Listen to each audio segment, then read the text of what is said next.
Hello everyone. In today's video, we are going to discuss 7 chakras in Kashmiri Sufism. In Kashmiri Sufism, similar to yogic traditions, we acknowledge 7 chakras, but their interpretations is quite different. They are more non-dualistic and consciousness-centered. Unlike in other systems, where chakras are treated as merely psychic centers, in Kashmiri Sufism, they are viewed as dynamic levels of consciousness, which are the markers which marks the soul's journey from bondage to liberation, from limited self, Jiva, to universal Shiva's consciousness. Muladhara chakra, which is the lowest chakra, located in the spinal cord, is the symbol of bondage, while the Sahasrara chakra, located in the Brahmarandra, is the symbol of liberation, where liberation takes place, where we experience the Shiva's consciousness. These chakras are not physical constituents. They are in the pranamaya kosha. They absorb and distribute prana to the pranamaya kosha and through it to the physical body. The chakras are the seeds of a vital energy. Only their impact is felt through the nerves and ganglia. They are called chakras because they are like a wheel in appearance.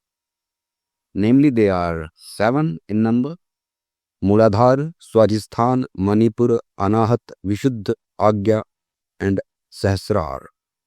So let's discuss them one by one.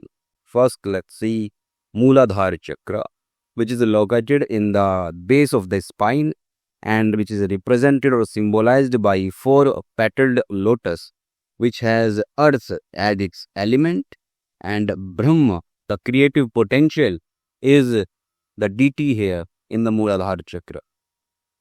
It represents the deepest level of limitation, which is anavamal. There are 3 types of limitations or mala. First is anavamal, second is karmal, third is mayamal. So anavamal is the impurity of smallness, and it is represented here. Muladhara is the starting point of bondage, where consciousness is most contracted, and the spiritual progress begins with awakening from this dance state here in the Muladhara chakra. Now let's talk about the Swadhisthana chakra. Swadhisthana chakra, which is symbolized by 6 petaled lotus, and it is located in the sacral region, the genital area of individual.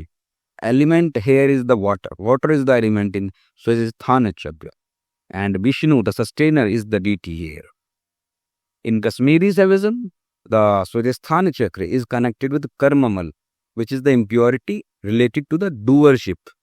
It reflects the habitual tendencies, the vasanas, that is carried through rebirths. And this is where attachments and desires bind the jiva, the self, individual self.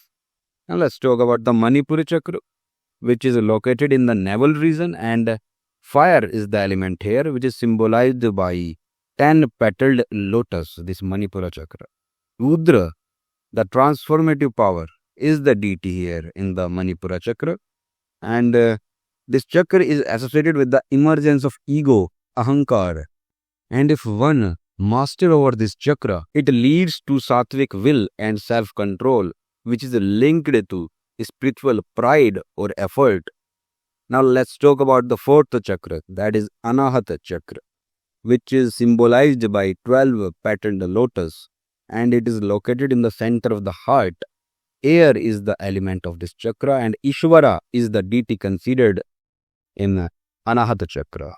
Here we see the beginning of expansion of individual self to universal consciousness.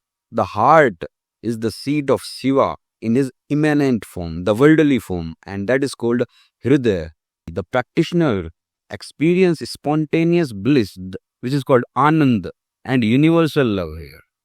And this chakra is also linked to Anahat Nad, the unstruck sound, which is the subtle vibration of creation. Now let's talk about the fifth chakra, Vishuddha chakra. Thought is the location of this chakra, and it is symbolized by 16 petaled lotus. Ether or space is the element here, and Shadashiv is considered as the deity in Vishuddha chakra. And here Shabda, sound, becomes a means of liberation in Vishuddha chakra.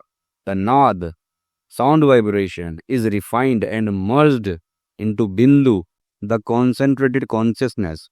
Here the practitioner becomes aware of higher tattvas and divine speech, vak, and it corresponds to. And here what we see, the ego is dissolved into the divine will, the universal consciousness, Shiva. Now let's talk the sixth chakra, the Agya chakra. Agya chakra is located between the eyebrows, and it is the chakra which is called to be the third eye. And mind, manas, is the element of this chakra, which is symbolized by two petaled lotus. Shakti is the deity that considered here, and in Kashmiri Saivism view, it is considered the seat of unified perception, ekagra drishti. Here the duality of subject-object collapse, and which leads to awareness of the self as universal consciousness. And here what we see, the knowledge becomes pure and liberating.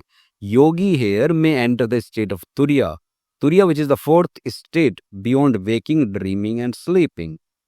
Now let's talk about the Sahasrara chakra, which is the highest chakra located in the crown of the head, Brahmarandra, which is also called.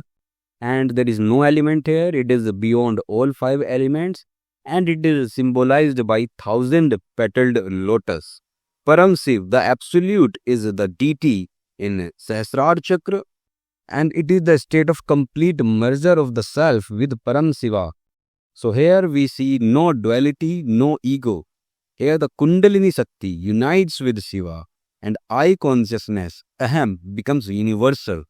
And it is the site of realization of Chitta Shakti, pure awareness, which is the goal of all the systems. And it is also called Sahaj Samadhi, which is the effortless, spontaneous state of liberated living. So these all were the 7 chakras that we have discussed in Kashmiri Saivism. So in concluding remarks, we can say in Kashmiri Saivism, the 7 chakras are not just energy centers, but stages of expanding consciousness, liberation, which we see in the Sahasrara chakra. So each chakra reflects a level of 36 tattvas, and mastery over them leads to the realization of one's true nature as Shiva. So that's it. If you like the video, give it a thumbs up and subscribe the channel for more further videos like this. Thank you. Bye bye.